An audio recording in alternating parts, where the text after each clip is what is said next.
Hello student, ये D online classes में are के रमन एक बार फिर से आप लोगों का स्वागत करता हूं। तो चलिए विद्यार्थियों, स्टार्ट करते हैं इलेक्ट्रॉनिक्स का एक और महत्वपूर्ण लेक्चर। चलिए विद्यार्थियों, तो इलेक्ट्रॉनिक्स का एक और इम्पॉर्टेंट लेक्चर। तो देखिए, अभी हम लोगों ने बीजेटी को फिनिश किया है। बीजेटी की जो बाइसिंग होती है वो आप लोगों को करने की ज़रूरत नहीं होती, वो बहुत एडवांस होती है। उसमें आप लोगों को ये मान लीजिए कि पूरा जो बीटेक वाले विद्यार्थी पढ़ते हैं वो चीज़ें समझानी होती है, तो आपको बाइसिंग करने की कोई ज़रूरत नहीं होती। कुछ बच्चे कहते हैं कि सर बाइसिंग कराइए, लेकिन ये मैं बोल रहा हूँ कि बाइसिंग आप लोगों के किसी काम की नहीं है। बीटेक वालों को समझ नहीं आती तो आपको बिल्कुल नहीं आएगी। फिर भी मुझे पता है कि कुछ बच्चे बोलेंगे, तो अगर भाई आप लोगों की इच्छा होगी तो ठीक है, आप मुझे बता देना, कोई ना कोई मुझे मैसेज के थ्रू टच में रहता ही है। तो चलिए विद्यार्थियों, स्टार्ट करते हैं। कुछ पहले दो चार ऑब्जेक्टिव मैं ले रहा हूं, देखिए किस तरह के ऑब्जेक्टिव की प्रैक्टिस करें। काफ़ी बच्चों को ये है कि सर हम आईटीआई लेवल पर तैयारी कर रहे हैं, तो किस तरह के ऑब्जेक्टिव की हम तैयारी करें। तो देखिएगा, आपको तैयारी क्या करनी है। जैसे कि आपको दिया जाएगा, कोई ऑब्जेक्टिव ले लेते हैं कि बीजेटी इज ए, बीजेटी एक है, राइट। यहाँ फुल ये खाली स्थान दे दिया, बीजेटी एक है। तो ऑप्शन आपको दे देगा वोल्टेज कंट्रोल डिवाइस। जैसे ऑप्शन ए दे दिया विद्यार्थियों, वोल्टेज कंट्रोल्ड डिवाइस। फिर आपको दे देगा option B, current control device, current control device. फिर जैसे एक और ऑप्शन दे देगा आपको C, power control device, power control device. फिर आप लोगों को डी दे देगा all of these, all of these. तो देखिए, बीजेटी एक करंट कंट्रोल डिवाइस होता है। स्ट्रेट फॉरवर्ड चीज़ों की बात करें, जैसे कि आपको पूछ लेगा कि एनपीएन के लिए सिंबल क्या होगा, सिंबल क्या होगा, ये बड़े खास है। तो जैसे ऑप्शन ए दिखा देगा आपको, ये बेस दिखाया, ये कलेक्टर है, ये एमीटर है। तो पहले इसमें ये दिखा दिया। ऑप्शन बी ले लिया विद्यार्थियों। तो इस तरह के जो ये एक सैंपल सवाल मैं करवा रहा हूँ, प्लीज़ इस तरह को मत छोड़िएगा। ये आपने करा दिया, ये कलेक्टर हो गया। सी, आपको यहाँ गेट दिया है, एक ड्रेन दे दिया और एक सोर्स दे दिया। D, none of these, none of these. तो यहाँ हमें पता है एनपीएन में एमीटर से करंट बाहर की तरफ जाएगा। एक ये सवाल जरूर लगा कर चलें। जो मैं बता रहा हूँ प्लीज उनको जो करके चला जाएगा वो जीवन में मार नहीं खाएगा टेक्निकल में। चले देखिए, यहाँ बीजेटी क्या है हम लोगों ने देख लिया, एनपीएन का सिंबल हम लोगों ने देख लिया। बीजेटी में कौन कौन से टर्मिनल होते हैं, कौन कौन से टर्मिनल होते हैं। ऑप्शन ए देखिए, यहां हमने कहा कि गेट, सोर्स, ड्रेन। आप कहेंगे गुरुजी बिल्कुल नहीं। फिर आपको दिया है कि बेस, एमीटर और ड्रेन। आपने कहेंगे ये भी नहीं सुना। फिर आप कहेंगे sir base, collector, emitter, base, collector और एमीटर। डी में आपको दे दिया गेट, एमीटर और कलेक्टर, राइट जी। तो देखिए, अब तीन कौन कौन से टर्मिनल आप पढ़कर आते हैं, तो आपको पता है बेस, कलेक्टर और एमीटर। इसको आप याद रखिएगा। फिर बीजेटी से देखिए किस तरह का और सवाल संभव हो सकता है। इसके फुल फॉर्म, बीजेटी की फुल फॉर्म तो आपको पता है, bipolar junction transistor, bipolar junction transistor, right जी। अब इसी पर आधारित देखिए एक और सवाल बेटा, बीजेटी एक बीजेटी में धारा किसके कारण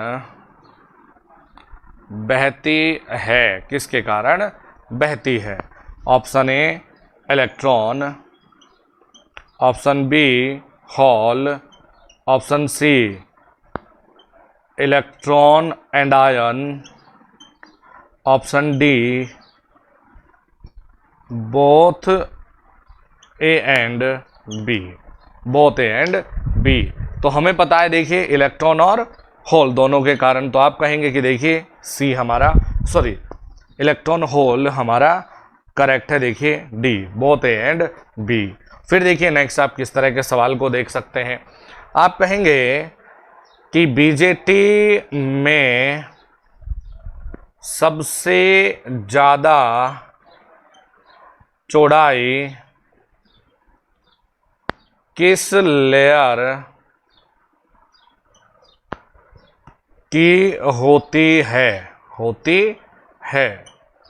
देखिए option A emitter, option B base, option C collector, option D all of these. तो हमने देखे पढ़ा था बीजेटी में सबसे ज़्यादा चौड़ाई कलेक्टर की होती है। फिर देखिए यहाँ से क्या और पूछा जा सकता है एग्जाम में, एक को भी छोड़ूंगा नहीं, बीजेटी से जितने संभव है सारे सवाल लिखवा रहा हूँ आपको। तो देखिए क्या पूछा जा सकता है आपसे, ये पूछा जा सकता है कि बीजेटी में रिकॉम्बिनेशन कहाँ पर होता है, रिकॉम्बिनेशन कहाँ पर होता है? जैसे ऑप्शन ए आपको दे देगा एमीटर, आप कहेंगे गुरुजी मतलब ही नहीं है। आपको दे देगा बेस, आप कहेंगे अच्छा। फिर होगा कलेक्टर, और डी दे देगा आपको ये गेट। तो ये तो होता ही नहीं। कहाँ पर होता है? देखिए बेस में। बीजेटी में रिकॉम्बिनेशन कहाँ पर होता है? बेस में, राइट जी। तो देखो ये बहुत बेसिक सवाल ले रहा हूँ, लेकिन जितने सवाल, जितने ऑब्जेक्टिव आपके ये लिखवा रहा हूँ, छपवा रहा हूँ,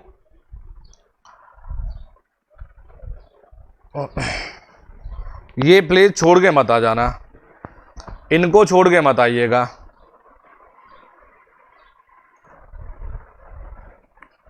चलिए यहां से आगे देखते हैं कि और क्या पूछ सकता है बीजेटी को लेकर। हर एक टॉपिक में यहां पर 10-10, 15-15 सवाल लिखवा रहा हूं, उससे बाहर कुछ नहीं बनेगा भाई। जैसे बीजेटी है वैसे ही 10 सवाल या 5 सवाल बहुत रहेंगे यार। फैट पर, एफईटी पर बहुत नहीं आता क्या, वो है ही छोटा सा टॉपिक। तो देखो नेक्स्ट आपसे क्या पूछा जा सकता है। बायोपोलर जंक्शन ट्रांजिस्टर में सबसे ज़्यादा तापमान कहाँ होता है? देखिए आपको ये बता दूं, बहुत अच्छा सवाल है। ऑप्शन ए हमने लिखा एमीटर, फिर हमने लिखा बेस, फिर हमने लिखा कलेक्टर, और फिर हमने लिखा डी में नन ऑफ दीज। तो विद्यार्थियों ये बता दूं, देखिए कलेक्टर इसलिए सबसे ज़्यादा बड़ा बनाया जाता है क्योंकि वहाँ पर टेम्परेचर सबसे ज़्यादा है, तो टेम्परेचर को वहाँ पर एक तरह से बाहर करना है, या टेम्परेचर सबसे ज़्यादा आकर हो रहा है तो उसको एक ज़्यादा एरिया की ज़रूरत है। तो नॉर्मली अगर हम देखें सबसे ज़्यादा जो तापमान है वो कलेक्टर का देखने को मिलेगा। फिर चलो देखो नेक्स्ट क्या सवाल बन सकता है। बीजेटी में रिकॉम्बिनेशन के कारण कितना धारा बह सकती है? तो देखिए जी रिकॉम्बिनेशन यानी कि आई बेस करंट कितना हो सकता है, तो हम लेते हैं 90% ऑफ IE। फिर बी देखते हैं 80% ऑफ IE। फिर सी अप्रॉक्स लगभग लिख लेते हैं, लगभग 5% ऑफ IE। आई ए आई सी लगभग 5% और डी 0% ऑफ आई ई। तो हम कहेंगे, देखिए पढ़ चुके हैं, हम कहेंगे कि लगभग 5%। तो ये भी आप लोगों को करवाया गया, लिखवाया गया सवाल है। फिर देखिए विद्यार्थियों, बीजेटी पर क्या बन सकता है। आपको दिया जाएगा कि निम्न में से कौन सा कथन सत्य है। सत्य है, राइट ऑप्शन ए दे दिया, अल्फा बराबर I A upon I B. B alpha बराबर आई ई अपॉन आई सी। यहाँ देखिए अल्फा बराबर आई सी अपॉन आई ई और डी अल्फा बराबर 0। देखिए तो अल्फा हमने पढ़ा है किस में आता है, कॉमन बेस में आता है। तो कॉमन बेस में अल्फा किससे, 1 से भी कम पाया जाता है। तो कलेक्टर करंट आपका कम और आई देखिए ज़्यादा। तो हम कहेंगे, देखिए जी हम पढ़ चुके हैं, ऑप्शन सी हमारा सत्य है, राइट। फिर देखिए किस तरह का सवाल बन सकता है। आपको दिया जाएगा कि किसी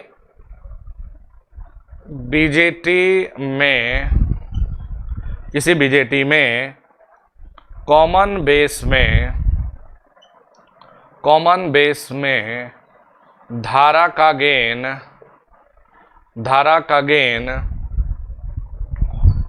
आपको दे दिया कि धारा का गेन 0.90 है।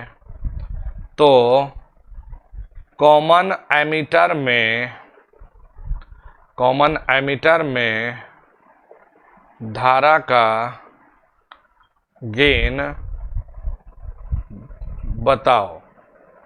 धारा का गेन बताना है।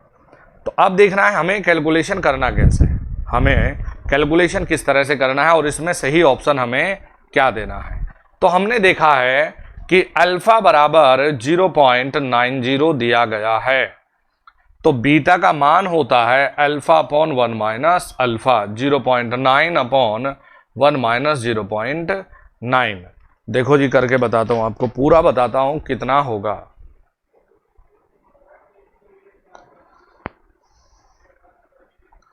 0.9 डिवाइड बाई 0.1, 0.9 डिवाइड बाई 0.1, तो ये कितना मिल जाएगा हमें, 9। कितना मिलेगा देखिए 9। फिर इसी में चलो देखिए आगे बढ़ो, किसी बीजेटी में बीटा बराबर 9 है, तो बीटा बराबर 9 है तो कॉमन कलेक्टर में गेन होगा। कॉमन कलेक्टर में धारा का गेन होगा। धारा का गेन होगा। तो आपको पता है कि सर ने बताया है गामा बराबर बीटा प्लस 1, तो यहाँ कितना है 10 मिल जाएगा। तो प्लीज़ आप लोगों से बार बार कह रहा हूँ इस तरह के सवालों को छोड़ के मत आना, नहीं तो फालतू में नुकसान हो जाएगा। आसान चीज़ है, छोड़ गएंगे तो भाई दिक्कत है, राइट जी। चलिए आगे बढ़ते हैं। तो अल्फा बीटा और गामा यहाँ से बिल्कुल ध्यान दीजिएगा, सवाल पेपर में बनता ही बनता है। बीजेटी बता दूं, इलेक्ट्रॉनिक्स में आप लोगों के सिलेबस में बीजेटी और डायोड सबसे खास रहेगा। चलिए देखिए कुछ और ऑब्जेक्टिव, जितने संभवतः ऑब्जेक्टिव लिखवा रहा हूं प्लीज उतने करके चले जाइएगा। बार बार समझाता रहता हूं कि इनको छोड़ के मत जाइएगा, और सब चीजें आप लोगों को भाई हिंदी में ही लिखवा रहा हूं, हिंदी में ही बता रहा हूं। देखिए क्या है, निम्न में से किसका इनपुट रेजिस्टेंस सबसे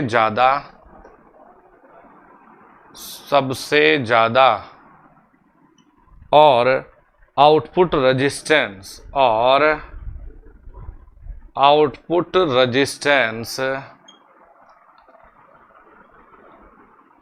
सबसे कम होता है। इन सवालों को बेटा अलग जगह नोट करने की जरूरत नहीं, जहां आप नोट्स बनाते आ रहे हैं ना उसी में ऐड करके लिखना है। निम्न में किसका इनपुट रेजिस्टेंस सबसे ज्यादा और आउटपुट रेजिस्टेंस सबसे कम होता है? ऑप्शन ए कॉमन एमीटर में, ऑप्शन बी कॉमन कलेक्टर में, ऑप्शन सी कॉमन बेस में, option D none of these. तो आपको पता है किसमें? कॉमन कलेक्टर में, क्योंकि कॉमन कलेक्टर में इनपुट आप लोगों का 20 से 200 और आउटपुट आप कहेंगे 50 से 100। जैसे ये आपको बहुत हाई मिल जाएगा 20 किलो ओम से लेकर 200 किलो ओम, और ये आपको मिल जाएगा 50 ओम से लेकर भाई 200 ओम। तो ये सबसे ज़्यादा और यहाँ पर सबसे कम मिलेगा, राइट। कई बार ना लिखने की बात है, जैसे 20 से है तो लिखने को कई बार 500 भी लिखा है, राइट ना। तो मैं बता रहा हूं कि मैंने वो इंपॉर्टेंट मेंशन कराया था, सबसे ज्यादा इनपुट इसका और सबसे कम भी इसी में देखने को मिलेगा। फिर चलिए देखिए, सबसे ज्यादा करंट गेन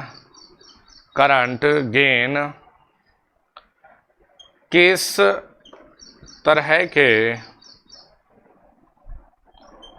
बीजेटी में किया जाता है? तो चलिए यहाँ है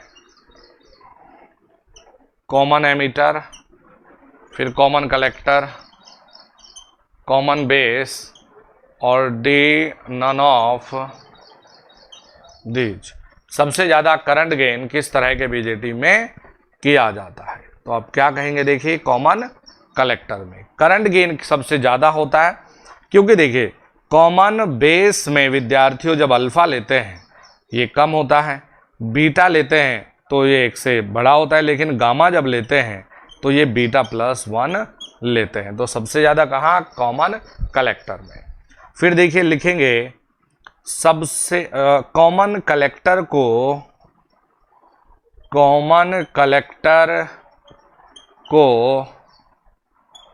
ज़्यादातर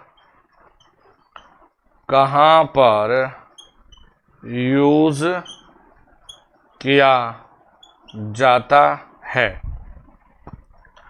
तो देखिए जैसा ऑप्शन ए दे दिया एम्पलीफायर के रूप में, बी ऑसिलेटर के रूप में, सी इम्पीडेंस मैचिंग के रूप में, और option D none of these. Option D none of these. तो हमें पता है कॉमन कलेक्टर को ज़्यादातर कहाँ पर? इम्पीडेंस मैचिंग में यूज किया जाता है। फिर नेक्स्ट चलेंगे, देखिए सबसे ज़्यादा वोल्टेज गेन कहाँ पर होता है? हमें बताना है सबसे ज़्यादा वोल्टेज गेन हमें कहाँ पर देखने को मिलता है। तो देखो ऑप्शन ए हमने ले लिया कॉमन एमीटर, ये ले लिया हमने कॉमन कलेक्टर, ये ले लिया हमने कॉमन बेस, और डी नन ऑफ दीज। तो आप लोगों को बताया, देखिए कॉमन एमीटर में उतना वोल्टेज गेन नहीं होता, जब लगभग कॉमन एमीटर में 5 से 50 तक पढ़ लेते हैं, लेकिन एक में हम लोग कॉमन कलेक्टर में तो बहुत ना के बराबर होता है, और यही इसका एक डिसएडवांटेज भी होता है। तो होता है कहाँ? कॉमन बेस में। ये देखिए सबसे ज़्यादा वोल्टेज गेन कहाँ पर पाया जाता है? कॉमन बेस में। चलिए देखिए कॉमन एमीटर में इनपुट तथा आउटपुट वोल्टेज के बीच कितना फेज डिफरेंस है? कितना फेज डिफरेंस है? तो option A 0 degree, option B 180 degree, option C 360 degree, option D 90 degree. तो देखिए हमने कॉमन एमीटर में कितना पढ़ रखा है बच्चों? 180 डिग्री। कितना? 180 डिग्री। फिर चलिए देखिए नेक्स्ट, कॉमन एमीटर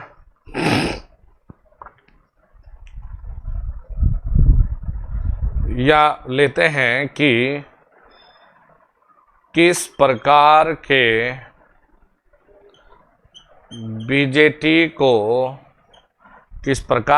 बीजेटी को एम्पलीफायर के रूप में नॉर्मली यूज किया जाता है। तो देखिए जी, किसे किया जाता है? Option A common emitter, option B common collector, option C common base, option D none of these. तो हमने देखा है कि कॉमन एमिटर को किया जाता है क्योंकि यहाँ करंट गेन और वोल्टेज गेन दोनों ही अच्छे देखने को मिल जाते हैं। तो ये हमें यहाँ से देखकर चलने हैं। तो ये भी हमारे कुछ इंपॉर्टेंट ऑब्जेक्टिव हैं।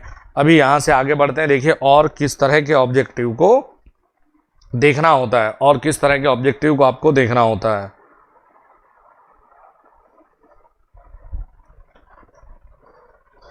आपको इतने ऑब्जेक्टिव तो मैं साथ के साथ में ही करा दूंगा।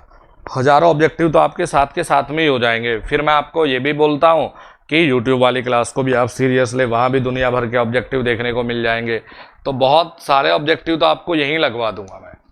चलिए नेक्स्ट चलेंगे। देखिए इस टॉपिक पर ये कुछ इंपॉर्टेंट ऑब्जेक्टिव लिखवा रहा हूँ क्योंकि बीजेटी में सबसे ज़्यादा पूछेगा ऑब्जेक्टिव ये।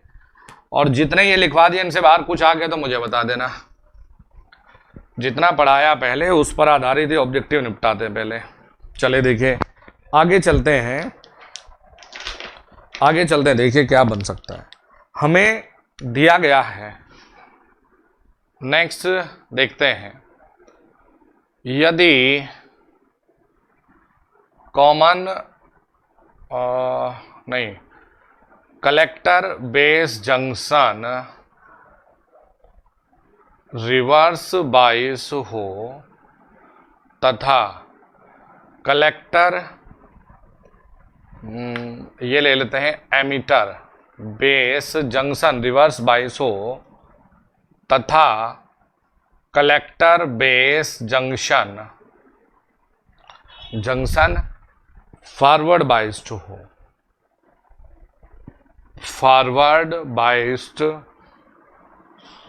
हो तो बीजेटी कार्य करेगा।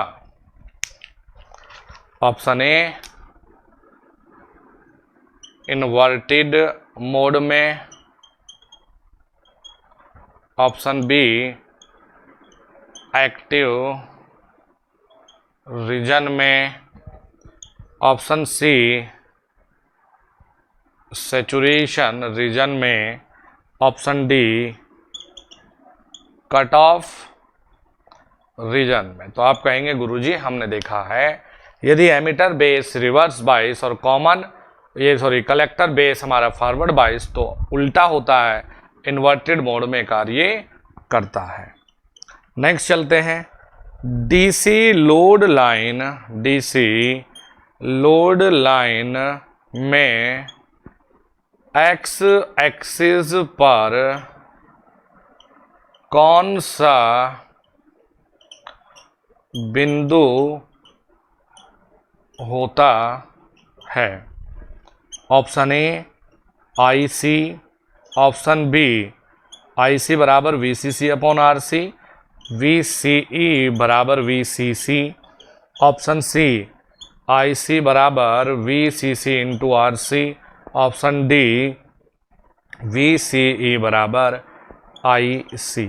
बताइए कौन सा? तो आप कहेंगे सर हम देख चुके हैं, आपने DC लोड लाइन बनवाई है। देखिए ये तो ये हमें मिला है VCE बराबर VCC और सर ये मिला है IC। तो एक्स एक्सिस पे VCE बराबर VCC सर हम पढ़ चुके हैं, हम गलती नहीं करेंगे। ठीक है जी। चलिए देखिए नेक्स्ट चलते हैं।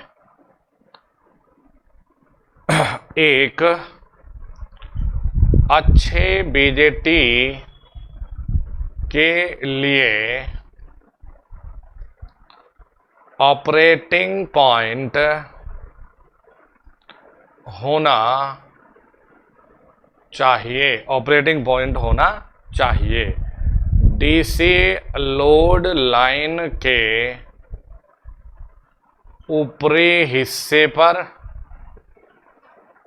बी डीसी लोड लाइन के निचले हिस्से पर, सी डीसी लोड लाइन के मध्य में, और D none of these.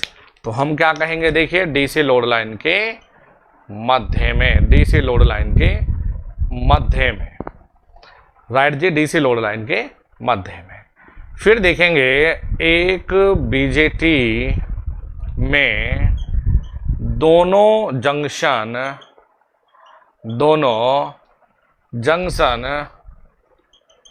Forward biased है, फॉरवर्ड बाइस्ड है,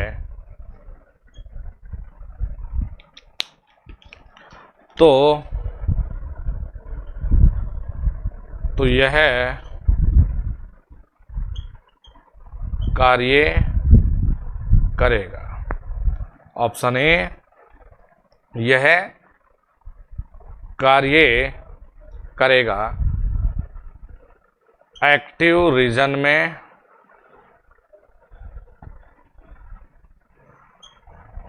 इन्वर्टेड रीजन में,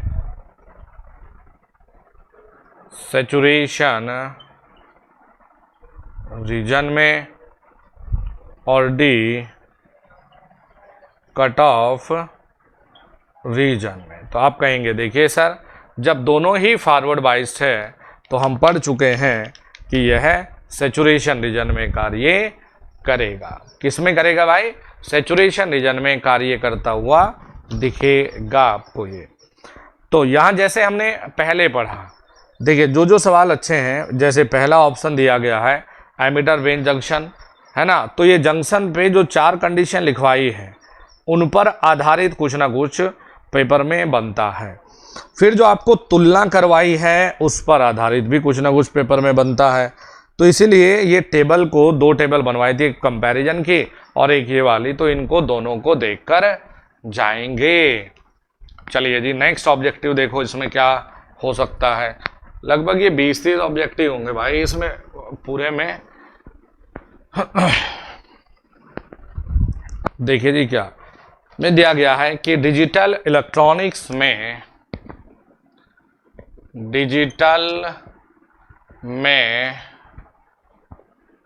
बीजेटी के किस मोड को यूज करते हैं, किस मोड को यूज करते हैं। तो देखिए जी, ऑप्शन ए हमें दिया है cut off region, option B saturation region, option C active region, option D none of these. तो हम कहेंगे डिजिटल में बीजेटी के किस मोड को यूज करते हैं। अब देखिए, हमें ये ना देके आपको ये दिया है बोथ ए एंड बी, तो हमें मतलब है कट ऑफ यानी कि ओपन की तरह यानी 0, सैचुरेशन मतलब शॉर्ट या क्लोज यानी कि 1। तो हम ए और बी को इस्तेमाल करते हैं क्योंकि डिजिटल में हमें 0 और 1 से मतलब होता है। राइट जी, क्या मतलब है? हमें 0 और 1 से मतलब है, तो इसलिए हमने कहा कि डी। राइट, ये लिखा आपने। अब देखिए, आपको कई बार जब हम बीजेटी के बारे में सोचते हैं तो एक तो करंट गेन को देखकर चलना है, अल्फा बीटा और गामा को पढ़ के चलना है, वोल्टेज गेन देख के चलना होता है, और फिर हम लोग चलते हैं देखिए एक अलग तरह के सवाल पर, किस बीजेटी में पावर गेन सबसे अधिक होता है, किस बीजेटी में पावर गेन सबसे अधिक होता है।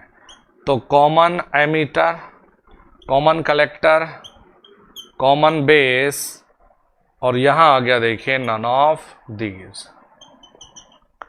तो देखिए किसमें, कॉमन एमीटर में, क्योंकि यहां करंट गेन भी ठीक ठाक है और वोल्टेज गेन भी है, तो यहां हमें क्या मिलेगा, कॉमन एमीटर। क्योंकि पावर का मतलब है voltage gain into current gain, तो करंट गेन कॉमन बेस में कम है अगर वोल्टेज गेन ज्यादा है ना। और अगर हम कॉमन कलेक्टर में देखें तो वहां वोल्टेज गेन कम है। एकमात्र कॉमन एमीटर ही ऐसा है जहां पर पावर गेन आपको अच्छा देखने को मिलेगा, इसीलिए हम इसे भैया एम्पलीफायर के रूप में भी इस्तेमाल करते हैं। तो ये कुछ इंपॉर्टेंट ऑब्जेक्टिव आपके बीजेटी से संबंधित, इनको आप अपने नोट्स की साथ में ही लिखेंगे। बीजेटी किया तो उसके साथ में ही आप अपने नोट्स में ही मेंटेन करेंगे इनको, कुछ अलग से कॉपी वॉपी बनाने की आवश्यकता नहीं है। एक ही बढ़िया तरीके वाली नोटबुक बनाओ, पहले पार्ट 1 फिर पार्ट 2, जब ये भर जाएगी पार्ट 2 पर आएंगे तो एक में ही रखो, ताकि फाइनल में आपको रिवाइज करने में बहुत आसान लगे और आप अपने स्टडी को भी इंजॉय कर सकते हो। देखिए नोट्स अपने साफ सुथरे बनाएं, क्योंकि नोट्स आप लोगों के कॉन्फिडेंस लेवल को दर्शाते हैं, तो नोट्स अपने साफ स्वच्छ रखें। Thank you very much and all the very best.